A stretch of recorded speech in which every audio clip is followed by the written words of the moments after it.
nunca colocaria meus filhos numa situação de risco dessa. Vocês são irresponsáveis.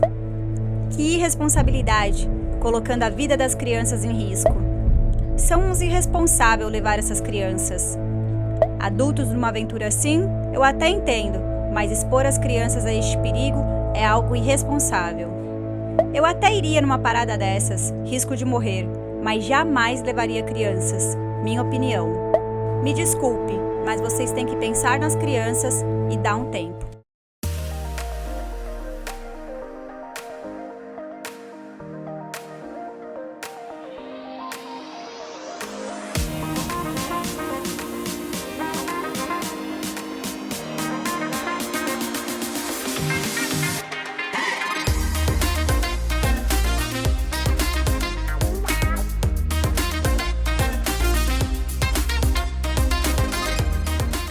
Esses foram alguns comentários que nós recebemos nos nossos últimos vídeos. Antes da gente dar continuidade, mostrando nossa aventura para vocês velejando pelo mundo, eu acho muito importante a gente ter essa conversa. Primeiro eu quero dizer que eu entendo as pessoas que escreveram isso, porque provavelmente são pessoas que não sabem nada sobre velejar.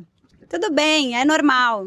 Não tem problema não saber. E aí tem um fenômeno na psicologia que explica muito bem isso, que é sobre o risco percebido versus o risco real. E ele basicamente diz que o nosso cérebro é péssimo para calcular o risco das coisas, porque ele tende a superestimar o desconhecido e ignorar os riscos de coisas simples do nosso dia a dia. Eu fui procurar alguns dados referente à morte infantil, e olha só que interessante que eu encontrei.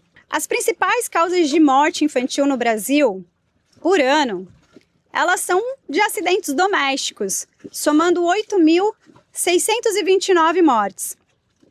Em segundo lugar, são as mortes no trânsito, somando 6.160. E aí eu vou pegar só o afogamento em piscina residencial, que vem em terceiro, com 825 mortes por ano. E aí, quando eu fui procurar dados referentes a mortes infantis em travessias oceânicas, eu não encontrei nenhum. Eu mesmo e o Luciano, a gente não sabe de nenhum caso, nunca ouviu. Porque ainda entende-se que famílias que velejam costumam ainda ser mais cuidadosas. Então, o que eu quero dizer com isso? O risco, gente, ele existe, nós sabemos que ele existe. Existe aqui e existe aí. Nenhum pai é chamado de irresponsável por pôr o filho no carro. Nenhum pai é chamado de irresponsável por ter uma piscina em casa, por ter uma escada. Nenhum pai é chamado de irresponsável por isso. Porque nós, como pais e responsáveis pelas crianças, o que a gente faz é administrar esse risco. E a gente administra com segurança. É por isso que quando eu coloco uma criança no carro, eu coloco ela numa cadeirinha. Ou quando eu tenho piscina em casa e criança, eu coloco uma proteção. E por aí vai. A mesma coisa o avião. Quantas vezes vocês não andaram de avião e de repente o piloto anunciou uma turbulência? Eu mesmo já peguei turbulências que foram terríveis. E qual foi o pedido de segurança do piloto? Colocar o cinto. Aqui, gente, não é diferente. O que a gente faz é gerenciar com muita seriedade a segurança dos nossos filhos e da gente. Aí fica uma reflexão. O que é uma infância segura? O que é uma infância segura? É você criar o seu filho dentro de casa, numa bolha, longe de carro, de avião, de bicicleta, de moto, de piscina, de escada, de produto de limpeza. Isso não é uma infância segura. O que nós, como adultos responsáveis, o que a gente precisa fazer é controlar o risco. E é isso que a gente faz aqui. Por isso hoje nós vamos mostrar para vocês alguns itens de segurança aqui do barco. Vamos lá, amor. Vamos mostrar para o pessoal, começando pelo EPIRB. Pelo EPIRB. O EPIRB fica aqui pertinho da mesa de navegação, um lugar de fácil acesso. Para mim, é o principal equipamento de qualquer embarcação. O ePIRB é um comunicador via satélite.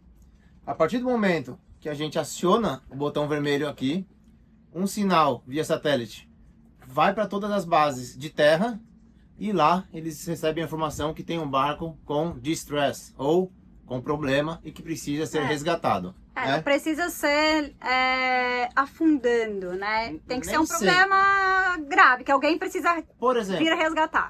um resgate. Alguém se machucou, quebrou uma perna no barco, você demora 5 dias para chegar no lugar, melhor apertar, vem um helicóptero, vem um navio, vem alguém te resgatar.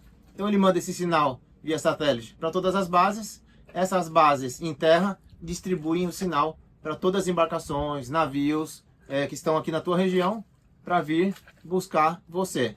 Isso aqui tem que estar num lugar de fácil acesso e em caso da gente ter que abandonar o barco, realmente do barco estar afundando, nós vamos ter que ir lá para a balsa. Isso aqui tem que ir comigo o tempo todo, porque o que vão procurar é o sinal dele.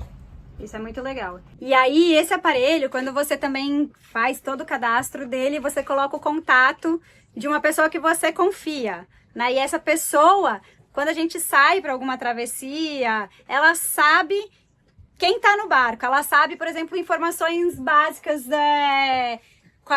quem são os tripulantes, Isso. a idade. E sabem em qual travessia, por exemplo, se a gente está aqui no Pacífico, eles ligam para confirmar. Olha, recebi um sinal aqui, Veleiro Liberdade, proprietário Luciano, ele realmente está nessa região? Então essa pessoa que tem o contato de emergência tem que falar, olha, eles estão sim numa travessia e confirmar, porque aí confirmou, começam as buscas. Isso é muito legal, já salvou muita gente aí de sufoco. Aí tem um segundo que é muito legal, que é o nosso Garmin. Também é um rastreador, também não, né? É um rastreador via satélite. Vamos mostrar ele também. Estão procurando. Achamos. Bem guardadinho. Garmin. Chama Garmin InReach Messenger. É um aparelho também muito legal. Via satélite, assim como o ePIRB.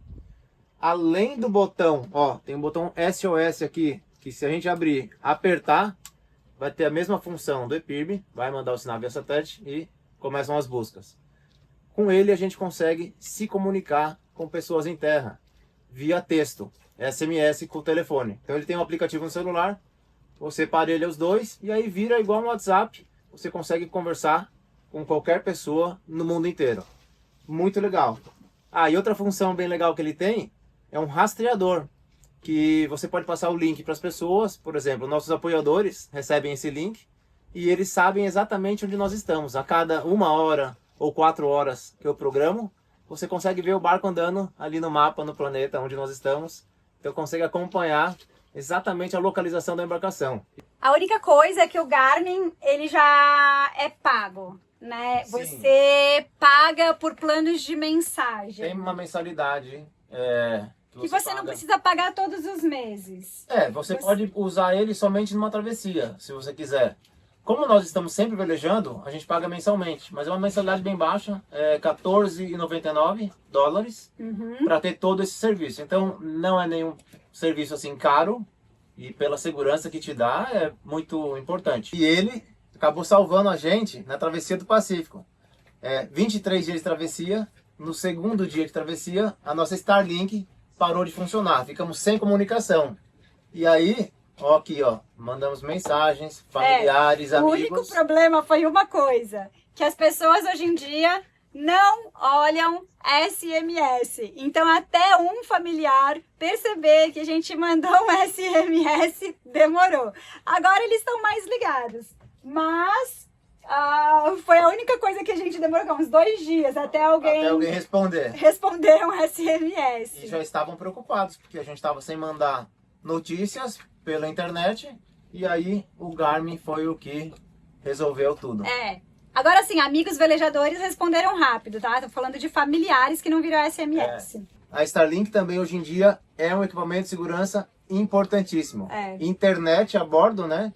Ficou super simples, funciona em qualquer lugar do mundo, Então a Starlink, vamos mostrar ali a antena da Starlink para o pessoal ver como que a é. A Starlink, ela também revolucionou, né? Isso de ter internet a bordo é realmente sensacional. Porque, querendo ou não, quando você está em risco, em perigo, ou em dias como nós estávamos, comunicação e acesso da internet hoje é tudo, né? Hoje em dia, com os aplicativos de previsão de tempo que tem evoluído muito, a gente consegue fazer uma travessia e olhar diariamente direção de vento, força de vento, tamanho de ondas. Se tiver alguma baixa pressão que você precisa desviar, você já faz ali toda a manobra para desviar. Então ter assim internet a bordo é muito bom. É a antena da Starlink, é aquela ali. A nossa é a primeira versão. Hoje em dia já está bem menorzinha. Nossa, tem aquela mini, tem gente. A mini, que é um quadradinho assim, mas já está com a gente há 3 anos, né? E é excelente, funciona muito bem. Só na travessia do Pacífico que ela deixou a gente na mão. Mas aí que está a importância de ter redundância. Você nunca tem somente um equipamento. Parou a Starlink, a gente tinha o Garmin para poder se comunicar. Então é legal ter mais de uma coisa, porque aí você consegue sempre estar assim mais seguro, porque se uma coisa não funcionar, tem outra alternativa. Agora falando em itens de segurança pessoal, né? Pessoal, que são mais aproveitar que a gente está aqui fora, vamos pegar as coisas. Itens de segurança pessoal. Primeiro, colete. Esse aqui é um colete offshore, é um colete próprio para barcos de oceano. Ele é um colete que é super levinho de você usar e bem fechadinho. Se eu cair na água, aqui dentro tem um sensor e aqui tem uma cápsula de ar. Ele vai inflar assim que eu cair na água. Outra coisa que esse colete tem de muito bom, aqui ó, são essas alças onde a gente prende a linha de vida. Então, ele é bem forte, ele aguenta o peso assim da pessoa mesmo. Eu posso ficar pendurado por isso aqui. Quando a gente está navegando aqui em mar ruim, em condições que o mar não tá legal, à noite, eu tô sempre com o colete e eu tô sempre clipado. O que é clipado? A gente está preso no barco. Aqui ó, você pode prender o colete em algum lugar que seja assim forte, que vai aguentar teu peso. Para caso, aqui ó, eu for cair do barco, ficou preso. Se acontecer alguma coisa, como na travessia, que uma onda bateu e virou o barco, eu tava com esse colete no momento ali da onda. Então eu tô muito seguro. Muita gente realmente questionou se o Lu estava de colete quando tudo aconteceu. Eu não presenciei esse momento, porque tudo começou assim, o mar começou a ficar ruim. Lógico que de noite, assim, que ficou realmente com essas ondas que quebravam do nada. Quem assistiu o vídeo viu o Pedro contando pra mim que o mar estava muito agitado, mas que ficava calmo, calmo, calmo e de repente quebrava uma onda do nada. E aí quando eles perceberam isso, eles tomaram a decisão de colocar o colete e ficar clipado aqui para trazer mais segurança. Uma outra utilidade super importante desse cinto aqui é o seguinte: isso aqui eu clipo ele na linha de vida do barco. É uma linha que nós temos que ela vem daqui até a proa do barco. Aqui ó. Então, se eu preciso ir lá para a proa, fazer algum ajuste, ver algum cabo, mexer em vela, eu vou com isso aqui clipado na linha de vida, que é mais uma segurança, que se bater uma onda, eu desequilibrar, for cair no mar, eu vou estar preso. Então, esse equipamento aqui, quando tá velejando em mar ruim e à noite, é essencial.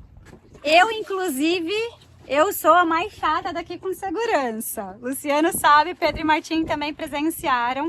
Eu fico brava, eu sou muito brava e sou muito chata com essa questão de segurança. Para mim, em qualquer situação, independente de mar calmo ou mar bravo, saiu do cockpit, se for na proa, tem que estar com o colete e a linha de vida. As crianças, esse colete ele é muito legal porque ele tem infantil. O legal dele é que ele, como ele é fininho assim, ó, tá vendo? Ele é confortável de você ficar, É né? leve, não é aquele colete grandão. Você consegue ficar assim, solto, para poder fazer todas as funções do barco numa boa. É. Não incomoda, né? Tem infantil, o problema é que é caríssimo. Eles são caros, então as crianças não têm esse tipo de colete, elas têm o coletinho normal. Mas, regra, em mares muito bravos, igual a gente pegou, esse mar, ou de noite, as crianças não saem no cockpit. Proibido. À noite não pode. É regra do barco. Só se tiver um mar muito calmo e sempre com a presença da gente. Nunca fica uma criança sozinha aqui sem um adulto. Nunca. Pode estar uma piscina no mar. Nunca ficam sozinhos.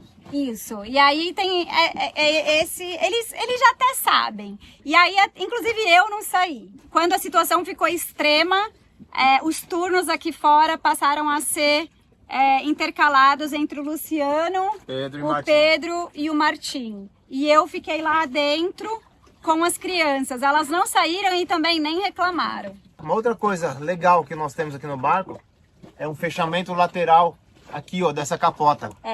Isso aqui fecha tudo com vários zíperes em cima e preso aqui no cabo de aço na lateral.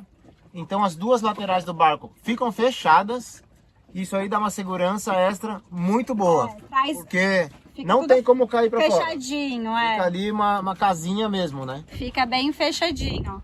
Agora, coisas também que a gente não tem, além desse colete infantil, que é super bacana, que tem linha de vira e tudo, nós não temos, tem o EPIRB individual. Isso. Existe também o Personal EPIRB, que é um equipamento pequenininho que você prende aqui no colete. Na verdade, isso é são muito dois, legal. né? Isso é um desejo nosso, não é só meu. Pelo menos um, né? A gente gostaria de comprar para quem está aqui fazendo turno ficar com esse equipamento. São dois tipos, na verdade. É um Personal EPIRB e o outro é um MOB, que é o Man Overboard. O EPIRB manda o sinal via satélite igual o EPIRB grande, e o MOB, que é o Man Overboard, é o que manda um sinal via AIS aqui para o nosso chart plotter. Então, se alguém cair na água, automaticamente vai ativar, e aí eu vou conseguir ver aqui na tela do barco onde a pessoa tá. Aí você pega o barco e vai buscar a pessoa. Isso é muito legal. Gente, é sensacional, né?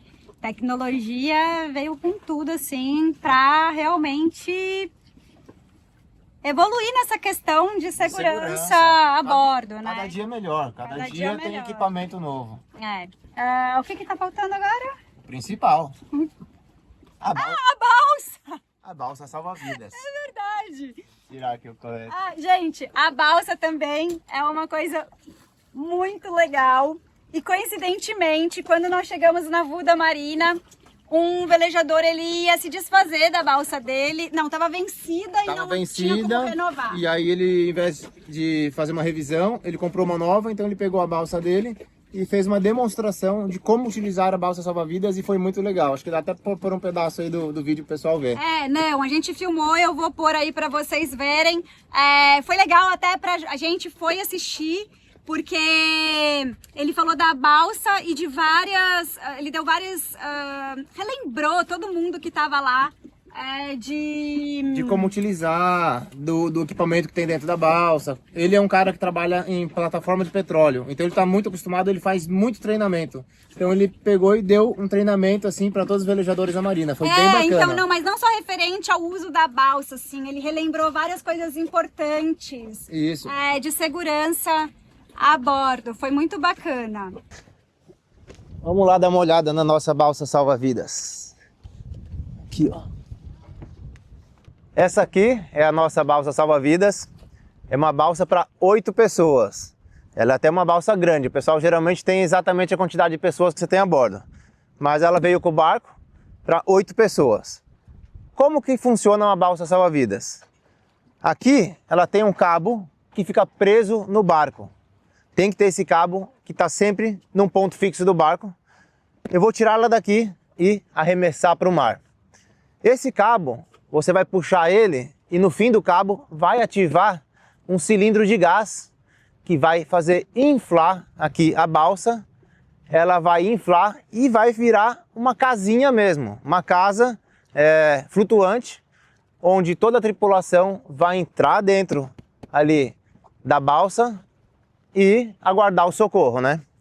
Dentro da balsa tem vários itens de segurança, é muito legal. Tem faca, tem lanterna, tem pirotécnico, que é aqueles fumaça laranja, aquele paraquedas para pedido de socorro, linha de pesca, anzol, tem muita coisa. Não dá para ter um barco de oceano sem uma balsa salva-vidas. E aí um item que não é de segurança, mas é interessante a gente mostrar para vocês, é a nossa bolsa de abandono. A gente acabou de falar da balsa salva-vidas, né? Você tem que ter uma bolsa onde você coloca todos os documentos, todas as coisas importantes nessa bolsa impermeável. Aqui tem tudo. A nossa vida em documentos está aqui. E aí, na travessia, a gente faz uma segunda bolsa ou deixa separado sempre água potável, alimento, coisas importantes assim, para sobrevivência mesmo. É porque é assim, normalmente a gente faz uma bolsa de abandono grande, né? Que tenha também outros itens importantes que... É muito engraçado, a gente não costuma pensar nisso, mas, por exemplo, óculos de sol, chapéu, tem a cobertura da balsa, mas é importante ter essas proteções, camisa, troca de roupa, tem gente que coloca lata de leite condensado, que coloca jogo, baralho para jogar durante... Porque assim, você nunca sabe quanto tempo esse resgate vai demorar. Mas na travessia do Pacífico, que é uma travessia mais longa e também as coisas costumam estar bem distantes, sim, essa bolsa de abandono ela é feita com mais cuidado. Aqui, que tem uma proximidade com a Nova Zelândia e com o Fiji e tal, nós não fizemos assim, uma coisa tão preparada, porque a gente sabe que aqui o resgate teoricamente é rápido, 1-2 dias no máximo, mas independente disso tem que fazer, tem que ter no sempre Pacífico ali... costuma ser bem rápido também, tá? Mas não se arrisca tanto porque é realmente um oceano, uma travessia muito longa. Isso a gente está falando de ser rápido, de não ser rápido, pelo conhecimento de outras embarcações que sofreram acidente, né? E que foram resgatadas bem rápido. Mas também existem histórias de caras que ficaram na deriva por 20, 30 dias. Mas eu, lendo essas informações, por que ele ficou tanto tempo assim? Porque o cara não tinha um EPIRB. Então... Aí fica difícil você localizar, como né? vão te achar, né? Uma agulha no palheiro, no meio do mar. Então, o EPIRB em conjunto com a balsa, assim, acho que os dois equipamentos principais mesmo, né? E aí chegou um momento nessa travessia, agora voltando para falar dessa travessia em específico, né? Quando as condições começaram a ficar realmente extremas, eu fiquei muito preocupada. Não foi com o barco afundar, não foi nada disso, mas eu fiquei preocupada com o mastro quebrar, que é o mais comum de acontecer. É o mais comum, assim, em situações assim, é quebra de mastro. E às vezes, quando quebra o mastro, que ele cai no convés ou que ele bate no barco, pode abrir um buraco no casco e afundar o barco. Mas assim, acho que a preocupação maior era a quebra do mastro, né? E aí a gente começou a relembrar, nós se juntamos, bom, beleza, se tiver que usar a balsa salva-vidas, o que vai fazer? Você vai tomar conta do quê? Eu vou ficar responsável pelo quê? A gente meio que relembrou ali um plano que nós já tínhamos pronto de outras travessias. E é assim que funciona. Tem que ter sempre o planejamento certinho, para na hora ali do desespero, cada um saber o que fazer. Isso é muito importante. Isso. Falando de comentários bons, a gente recebeu muitos comentários falando sobre a nossa calma e sobre a calma das crianças também. Tiveram comentários assim: gente, falando por mim, nós só estávamos calmos porque a gente sabe da segurança do barco. Esses equipamentos e saber utilizar os equipamentos, eles trazem essa tranquilidade. E as crianças, nos vendo calmos, eles bem sabem desses equipamentos, consequentemente também ficam calmos. Sim, eu acho que é isso aí. Você tem que estar bem preparado, saber o que fazer. Isso traz uma segurança muito grande para navegação, assim, para travessia. Isso é super importante. O mais importante é isso: ter os equipamentos e saber utilizar. Beleza, pessoal? Mostramos tudo que a gente tem aqui. Eu espero que da próxima vez vocês fiquem mais tranquilos. Sim, podem ficar tranquilos que Tamo bem. estamos fazendo tudo certinho. Eu quero fechar esse vídeo com um texto que eu salvei. Ele apareceu para mim no Instagram, eu salvei. E agora eu vou usar ele porque eu acho que cabe exatamente nesse momento. Ele é de uma pessoa que chama... O Instagram dele chama Eu, Fernando Alves. Qual o impacto das viagens na infância, no desenvolvimento emocional e cognitivo? Estudos mostram que viajar na infância transformam o cérebro, a percepção de mundo e os vínculos afetivos. Crianças que exploram novos lugares não apenas criam memórias, elas fortalecem a noção de pertencimento e desenvolvem repertório emocional mais sólido. Mais de 80% das crianças entrevistadas em uma pesquisa internacional associaram os pais às suas lembranças de viagem, revelando a profundidade do vínculo criado nesses momentos. Além disso, crianças mais velhas passaram a registrar símbolos culturais e ideias abstratas, indicando ganho cognitivo real a partir dessas experiências. Outros dados reforçam essa transformação. Pesquisas em psicologia social mostram que o contato com diferentes culturas na infância reduz preconceitos e desenvolve empatia. Relatórios educacionais ainda apontam que crianças que viajam demonstram mais curiosidade e engajamento escolar. A viagem vira sala de aula ativa, laboratório sensorial e ponto de virada emocional. Se a viagem é uma experiência que molda a identidade e fortalece vínculos, a pergunta final não é sobre destino, é sobre o legado. Que tipo de memória afetiva você está ajudando a construir? Esse vídeo não é para convencer ninguém de que velejar o mundo é a coisa mais segura que existe.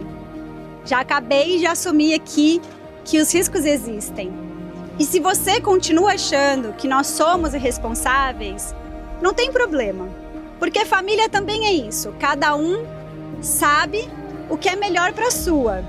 E nós, eu e o Luciano, nós acreditamos que a gente está dando uma infância segura, sensacional e inesquecível para os nossos filhos.